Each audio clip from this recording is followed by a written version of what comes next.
in each of us. We cannot live for ourselves alone, Herman Melville tells us. Our lives are connected by 1,000 invisible threads, and along these sympathetic fibers, our actions run as causes and return to us as results. As creatures born from the womb of infinite mutuality, the awakening of a whole world Dharma must be grounded in the discovery of our inherent unity. This requires examining the living reality of our interpersonal awakening.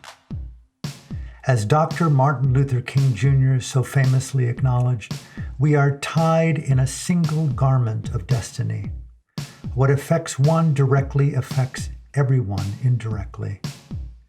In other words, since we are always in a state of relatedness, mindful intelligence comes alive as we realize that freedom is never singular, and therefore empower relationships as the most sacred place for awakening.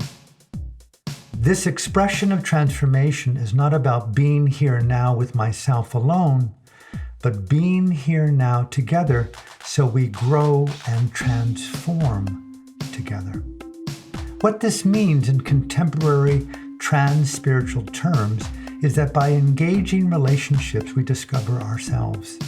And in its more elevated meaning, by serving the freedom of others, one frees oneself. We need the vision of interbeing, Thich Nhat Hanh tells us. We belong to each other. We cannot cut reality into pieces. The well-being of this is the well-being of that. So we have to do things together. Every side is our side. There is no evil side. One day we received a letter, Thich Nhat Hanh goes on to explain, telling us about a young girl on a small boat who was raped by a Thai pirate. She was only 12, and she jumped into the ocean and drowned herself. When you first learn of something like that, you get angry at the pirate. You naturally take the side of the girl. As you look more deeply, you will see it differently. If you take the side of the little girl, then it is easy. You only have to take a gun and shoot the pirate. But we can't do that. He goes on to state, in my meditation, I saw that if I had been born in the village of the pirate and raised in the same conditions as he was, there is a great likelihood that I would become a pirate. I saw that many babies are born along the Gulf of Siam, hundreds every day, and if we educators, social workers, politicians, and others do not something good about the situation, in 25 years, a number of them will become sea pirates. That is certain. If you take a gun and shoot the pirate, all of us are to some extent responsible for this state of affairs. If we could read the secret history of our enemies, Henry Longfellow tells us, we would find in each man and woman's life a sorrow and a suffering enough to disarm all hostility. Can we look at each other and recognize ourselves in each other? I am the mayfly, metamorphosizing on the surface of the river, Thich Nhat Hanh writes in his poem, Call Me by My True Name.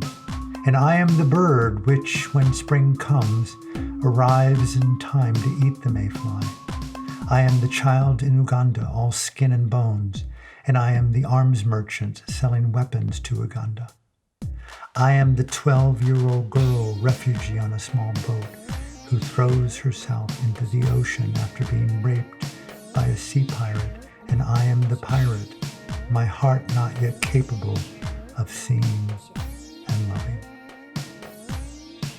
His words offer compelling reflection on the wisdom of interbeing.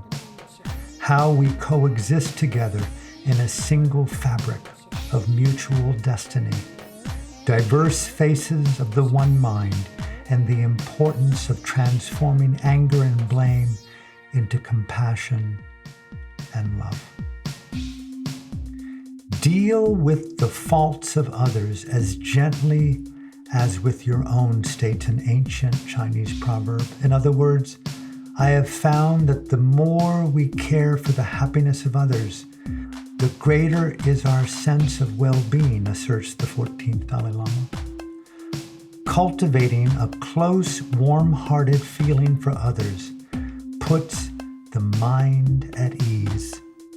It helps remove whatever fears or insecurities we may have and gives us the strength to cope with any obstacles we encounter.